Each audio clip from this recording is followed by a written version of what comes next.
Largaron. Salen muy juntos los competidores. Trata de enseñar el camino al participante número 4. Botín Sprint. Pequeña ventaja sobre el 3. Mbappé. Tercero se desempeña el 1. Vodka Puro. Cuarto viene accionando el 6. Hereje más abierto lo hace el número 9.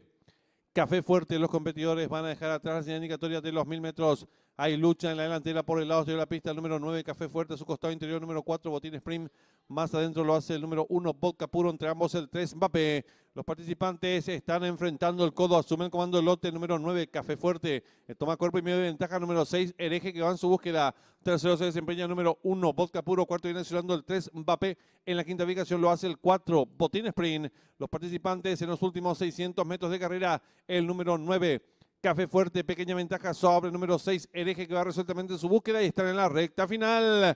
Últimos 400 metros para el disco, hay lucha en la delantera por fuera el número 9, Café Fuerte por dentro el número 6, Hereje, tercero lo hace el número 3, Mbappé, descuenta ya los últimos 300 metros para el disco, asume el comando del lote número 6, Hereje, le toma ahora 2 cuerpos de ventaja, número 9, Café Fuerte, tercero se desempeña el 3, Mbappé, descuenta ya los últimos 200 metros para el disco, el número 6, Hereje, firme en la delantera, varios cuerpos de ventaja sobre el número 9, tercero el 3, en la cuarta ubicación el 8, últimos 50 metros de carrera, el 6 Hereje y Alcides Coronel.